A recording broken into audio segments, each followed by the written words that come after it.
तो जैसा हमने आपसे बताया था कि मित्रता के पाठ को हम पूरा आपको पढ़ाएँगे।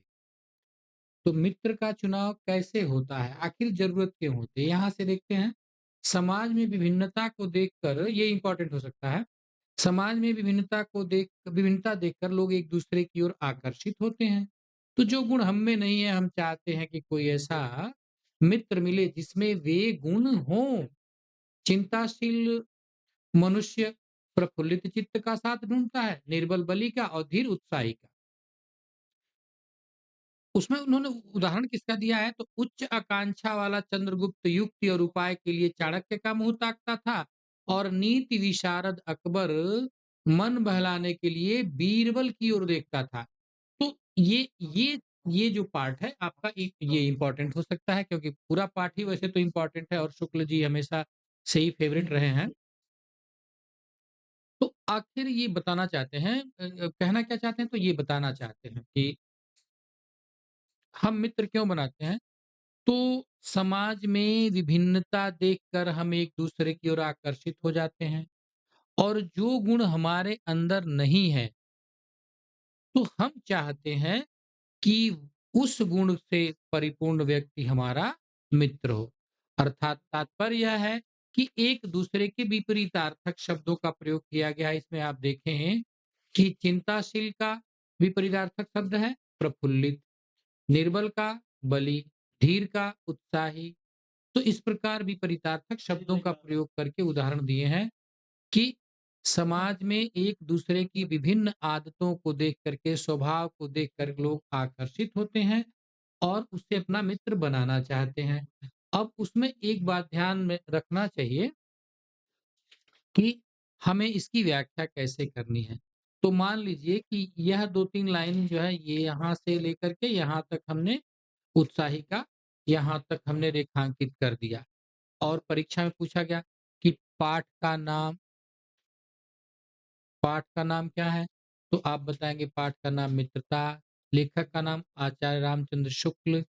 अब रेखांकित अंश की व्याख्या करनी है, तो आप हेडिंग में दे देंगे रेखांकित अंश की व्याख्या और बताएँगे कि लिखेंगे शुक्ल जी कहते हैं कि जिस समाज में हम रहते हैं, उस समाज में विभिन्नता के आधार पर लोग एक-दूसरे से आकर्षित होते हैं और उसी व्यक्ति को मित्र बनाते हैं, जो उसके विपरीत गुण वाला हो, ठीक है?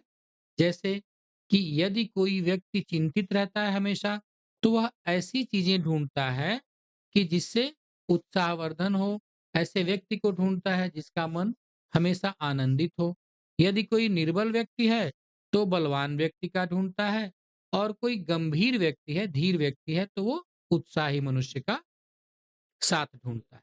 क्योंकि उदाहरण में उन्होंने दिया है कि उच्च आकांक्षा वाला चंद्रगुप्त जो हाई एम्बिशियस था, नंदवंश के शासन के समय वो मगध राज्य में नंदवंश का शासन था, नंदवंश के शासन में ये दासी पुत्र था चंद्रगुप्त, लेकिन उसमें गुण देख करके चाणक्य ने उसको क्या किया? निखारा और आज चंद्रगुप्त का इतिहास है। और नीति विशारद अकबर, हालाँकि अकबर पढ़े लिखे नहीं थे, परंतु अकबर क्या करते थे? विद्वानों का आदर करते थे। वो उनके दरबार में 9 रत्न थे, जिसमें एक बीरबल थे, तानसेन, है ना? अबुल फजल, रहीम खान खाना, टोडरमल जैसे इत्यादि लोग थे। तो वो हमेशा लेकिन मनोरंजन के लिए वो किसका मुँह देखते थे? बीरबल की ओर देखते थे। तो अब ये हो गया व्याख्या। अब प्रश्न पूछते हैं कि समाज में लोग किस प्रकार मित्र बनाते हैं? तो आप बताइएगा, समाज में विभिन्नता को देखकर लोग एक-दूसरे को की ओर आकर्षित होते हैं और मित्र बनाते हैं। तो हम कैसे मित्र चाहते हैं? तो हम ऐसे मित्र चाहते हैं कि जो गुण हम में नहीं है, वह हमारे मित्र में हों। अब आगे चलते हैं। ये सबसे मोस्ट इम्पोर्टेंट है और समझ लीजिए कि ये बहुत डार्लिंग प्रश्न होता है ये, प्रिय प्रश्न होता है यूपी बोर्ड में। कुसंग का ज्वर सबसे भयानक होता है। मतलब यदि आप कुसंगति में पड़ गए, तो आपको समझ ली कि ज्वर हो गया यानी कि बुखार हो गया। यह केवल नीति सद्वृत्ति का ही नाश नहीं करता, बल्कि बुद्धि का भी क्षय कर देता है। मैंने कल भी बताया था आपको कि कदली सीप भुजंग मुख स्वाति एक गुण तीन, और जैसी संगति बैठिए वैसो ही फल दीन। तो जिस जिस प्रकार के व्यक्ति के साथ में हम रहेंगे, उसका स्वभाव हमारे ऊपर आना तय है। तो यह केवल सद्वृत्ति का नाश नहीं करता, बल्कि बुद्धि का भी क्षय करता है। किसी युवा पुरुष की संगत यदि बुरी होगी, तो वह उसके पैरों में बंधी चक्की के समान होगी।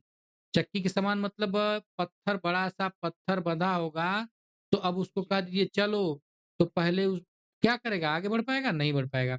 जो उसे दिन-रात अवनति, अब देखिए अवनति शब्द है, तो अवनति जो होता है वो पतन की ओर ले जाता है, ढाल होता है। उन्नति माने होता है प्रोग्रेस यानी कि प्रगति। तो उन्नति का विलोम शब्द है अवनति। तो गड्ढे में गिराती जाएगी, और यदि अच्छी होगी तो सहारा देने वाली बाहु के समान होगी, जो निरंतर उन्नत की ओर ले जाएगी। उन्नत का मतलब होता है प्रगति। तो यह सबसे most important dear baby question है ये, प्रश्न है ये। तो अब मान लीजिए कि उसमें रेखांकित कर दिया, कुसंग का ज्वर सबसे भयानक होता है से लेकर के, और ये पूरा ही कर दिया, या फिर मान लीजिए कि यह बल्कि बुद्धि का भी क्षय करता है, तो लंबा नहीं ज्यादा होता है। यहीं से कुसंग का ज्वर भयानक होता है से लेकर के बुद्धि का भी क्षय करता है। अब पूछा जाएगा कि निम्नलिखित गद्यांश के पाठ का नाम बताइए। तो आप लिखेंगे कि पाठ का नाम मित्रता, लेखक का नाम आचार्य रामचंद्र शुक्ल, उसके बाद रेखांकित अंश की व्याख्या करिए। तो आप लिखिएगा, हेडिंग दीजिएगा रेखांकित अंश की व्याख्या। उसके बाद लिखिएगा कि शुक्ल जी कुसंगति की तुलना ज्वर नामक बीमारी से करते हुए कहते हैं कि जिस प्रकार ज्वर हमारी हमारे शरीर के शक्ति को छीण कर देता है, और हमारे शरीर में कोई कार्य करने की क्षमता नहीं होती है, उसी प्रकार कुसंगति हमारे चरित्र, हमारे जीवन को प्रभावित कर देता है। यह केवल हमारी नीतियों और सद्वृत्ति मतलब सुंदर विचार या भावना का ही अंत नहीं करता है, बल्कि बुद्धि का भी क्षय कर देता है। अब उसका प्रश्न पूछा जाएगा कि कुसंग की तुलना किससे की गई है? तो आप बताएंगे कुसंग की तुलना ज्वर से की गई है, ठीक है? अब उसमें आ जाएँ आप लोग और आगे चलते हैं और देखते हैं कि कौन-सा इम्पोर्टेंट हो सकता है। तो अब ये देखिए, सबसे यहाँ सबसे बड़ी बात ये है कि काजल की कोठरी में कैसो ही सयानो जाए, एक लिक काजल की लागी है पे लागी है। अर्थात कहने का तात्पर्य है कि बुरे के संग रहेंगे तो बुरा ही होगा। जैसे मान लीजिए कि आप एक दुकान में बैठे हैं, और आपके 3 मित्र जो हैं, वह वो आजकल का वो टॉनिक जो बिहार में बंद है, उसका सेवन कर रहे हैं। बिहार में जो टॉनिक बंद है, उसका सेवन कर रहे हैं, और आप एक गिलास में ये जो शीतल पेय पदार्थ लेकर पी रहे हैं। तो बाहर जो लोगों के सीसीटीवी कैमरे होते हैं, जो ईश्वर ने सबको 2 कैमरे दिए हैं आँखों के रूप में, वो क्या कहेगा आपको कि यह भी अब शराब पी रहा है। इसलिए बुरी संगति से स्वयं को बचाएँ। उम्मीद है कि आपको ये अच्छा लगा होगा, और एक चलते-चलते जो आपके लिए मैं बता रहा हूँ कि मेरे एक लफ्ज़ से वह एक गीत बुन लेता है, और मेरा दोस्त मेरी आँखों से मेरी बातें सुन लेता है। तो ऐसा ही मित्र चाहिए आपको। ऐसा मित्र बिल्कुल नहीं चाहिए कि बुराई का काम करने जाएँ और कहे कि चल बानी न हम का करिहें? आ जब जइबो त पिटइबो, हुँका जाइ उ होतौ त का करबे बच्चा? तो बेहतर ये है कि मित्र का चुनाव करते समय अब आप ही सोचिए कि मिट्टी का बर्तन खरीदते हैं तो कितनी बार उसको चेक करते हैं? और मित्र का चयन करेंगे तो चेक नहीं करेंगे उसको, करते हैं। लेकिन अब इसके साथ अब अगले अंक में मुलाकात होगी, तब तक के लिए खुश रहिए, आबाद रहिए। धन्यवाद।